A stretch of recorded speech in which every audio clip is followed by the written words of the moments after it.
അതിരാവിലെ തന്നെ ലൈവിൽ പൊരിഞ്ഞടിയാണ്. സംഭവം എന്താ വെച്ചാൽ അനുവിന്റെ മൈക്ക് കാണുന്നില്ല. അതാരോ അവിടെ എടുത്തു വെച്ച പോലെയാണ് അനു അവിടെ സംസാരിക്കുന്നത്. അങ്ങനെ എല്ലാവരും അവിടെ മൈക്ക് തിരയും. അനു പറയുന്നത് ബാത്റൂമിൽ പോയപ്പോൾ അതിന്റെ സൈഡിൽ തന്നെയാണ് ഞാൻ ഊരി വെച്ചത് എന്നാണ്. എന്നിട്ട് സാബുമോൻ ഡ്രസ്സിംഗ് റൂമിലെല്ലാം പോയി നോക്കുമ്പോൾ അവിടെ അനുവിന്റെ മൈക്ക് കാണും. അപ്പോൾ അനു പറയുന്നുണ്ട് ഡ്രസ്സിംഗ് റൂമിൽ ഞാൻ പോയിട്ടില്ല. അപ്പോൾ അതിൽ ചോദിക്കും പിന്നെ നീ പോവാതെ പിന്നെ നിന്റെ മൈക്ക് എങ്ങനെ അവിടെ വന്നു എന്നെല്ലാം ചോദിക്കുമ്പോൾ ഞാൻ അവിടെ വെച്ചിട്ടില്ല എന്നവിടെ അനു തർപ്പിച്ച് പറയാണ്. അപ്പോൾ ലക്ഷ്മി അക്ബറൊക്കെ പറയുന്നുണ്ട് എന്നാ ഞങ്ങളേക്കും അവിടെ കൊണ്ടുവച്ചത്. അന്നും നിന്റെ കൂടെ ബോധമില്ലാതെ നീ പുറത്ത് കൊണ്ടുവച്ചിട്ട് നീ ഇവിടെ എല്ലാവരെയും പറഞ്ഞു. അതുപോലെ തന്നെ നീ ഇപ്പൊ ഇതും ചെയ്തിട്ടുണ്ടാകും എന്നെല്ലാം പറയുമ്പോൾ അനു നൈസായിട്ട് അവിടെ വിഷയം മാറ്റാണ്. അനു അവിടെ പുതിയ വിഷയം ചോദ്യം ചെയ്യുന്നുണ്ട്. സംഭവം എന്ന് വെച്ചാൽ ഇന്നലെ രാത്രി അനു ഡ്രസ്സെല്ലാം ഉജാലയിലെല്ലാം മുക്കി വെച്ചിട്ടുണ്ടായിരുന്നു.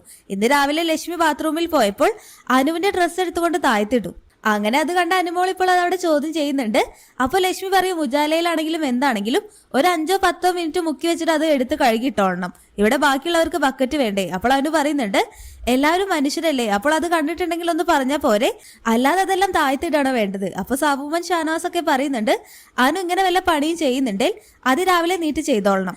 ബാക്കിയുള്ളവർക്കും ബക്കറ്റ് ആവശ്യമുള്ളതാണ്. മുമ്പൊരിക്കൽ തന്നെ അനു കാരണമാണ് ഞാൻ മോർണിംഗ് ആക്ടിവിറ്റിയിൽ പോലും നേരം വൈകിയത്.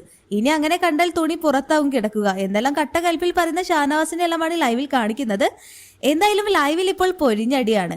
എല്ലാം നമുക്ക് കാത്തിരുന്ന് കാണാം. ലൈവ് അപ്ഡേഷൻ നമ്മുടെ ചാനലിൽ ഉണ്ടാകും. ആദ്യമായിട്ട് കാണുന്ന പ്രേക്ഷകരാണെങ്കിൽ യൂട്യൂബ് ചാനൽ സബ്സ്ക്രൈബ് ചെയ്യാൻ മറക്കേണ്ട.